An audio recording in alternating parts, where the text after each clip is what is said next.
মুখ্যমন্ত্রীর নির্দেশে বীর সেনাদের শ্রদ্ধা জানাতে রবিবার পূর্ব বর্ধমানের কালনা ১ নম্বর ব্লকের ধাত্রীগ্রাম অঞ্চলের তাঁতকাপড় হাট থেকে ধাত্রীগ্রাম মালতীপুর মোড় পর্যন্ত জাতীয় পতাকা নিয়ে মহা মিছিলে সামিল হলেন কালনা ১ নম্বর ব্লকের ধাত্রীগ্রাম অঞ্চল তৃণমূল কংগ্রেস।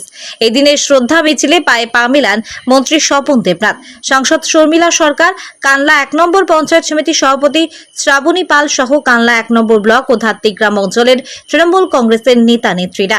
মন্ত্রী স্বপন দেবনাথ বলেন, মুখ্যমন্ত্রীর নির্দেশ মতো রাজ্যের প্রতিটি জেলায় জেলায় ভারতীয় বীর সেনাদের শ্রদ্ধা ও সম্মান জানাতে আজ কালনা ১ নম্বর ব্লকের তাঁতকাপড় হাট থেকে ধাত্রীগ্রাম মালতীপুর মোড় পর্যন্ত ভারতের জাতীয় পতাকা নিয়ে শ্রদ্ধা ও সম্মান মিছিলটি করা হয়।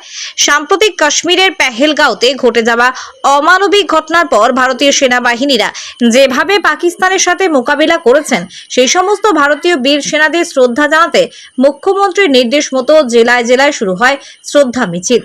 বর্ধমান থেকে সঞ্জিত কুরির রিপোর্ট, বিপি নিউজ পূর্ব বর্ধমান।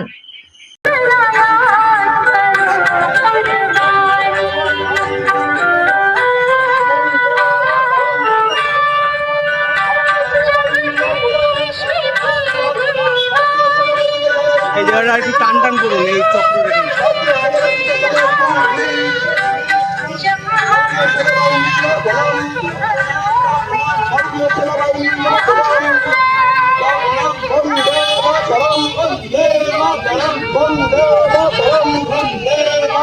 ভারতীয় সেনাবাহিনী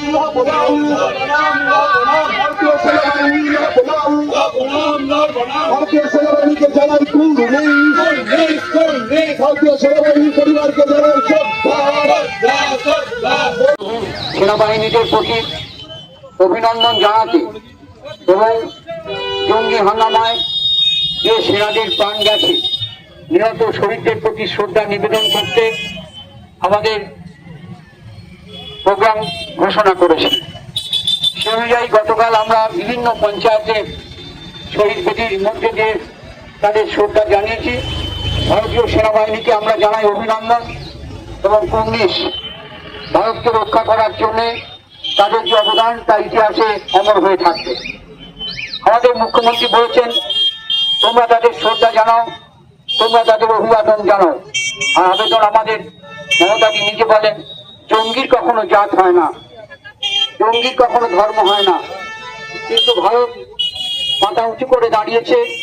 আমরা চাই ভারতবর্ষের মাটিতে দাঁড়িয়ে সকল মানুষের সমান অধিকার, সকলের বাস করার অধিকার এবং ভারতকে রক্ষা করবার জন্য মমতা বন্দ্যোপাধ্যায়ের নির্দেশে যে দুদিন ব্যাপী আমাদের যারা সেনা কাজ করেছেন, যারা বিনিদ্র রজনী যাপন করছেন আমাদের দেশকে রক্ষা করার জন্য এবং সন্ত্রাসবাদের বিরুদ্ধে যারা লড়াই করে চলেছেন, দেশকে বাঁচাচ্ছেন এবং যারা এই কিছুদিন আগে অপারেশন সিঁদুরে যারা সাফল্য লাভ করেছেন তাদেরকে সম্মান জানাতে আমাদের এই কর্মসূচি এবং তার সঙ্গে যারা এই যুদ্ধে প্রাণ হারিয়েছেন তাদের প্রতি শ্রদ্ধা জানানো এবং বীরদের প্রতি আমাদের আন্তরিক অভিনন্দন, যারা জয় করে এসেছেন, যারা দেশকে বাঁচিয়েছেন তাদের প্রতি আন্তরিক অভিনন্দন জানানোর জন্য আসতে পেরে আমি নিজেকে ধন্য বলে মনে করছি। এর জন্য স্বপনদাকে অনেক অনেক ধন্যবাদ আমাকে এখানে পার্টিসিপেট করতে দেওয়ার জন্য, আমাকে অংশগ্রহণ করতে দেওয়ার জন্য এবং আপনারা যারা প্রত্যেকে এখানে হেঁটেছেন প্রত্যেককে আমি অভিনন্দন জানাই।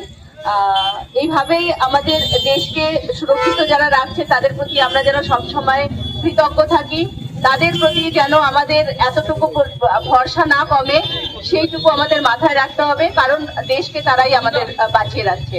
এই বলে আমি আমার বক্তব্য শেষ করছি।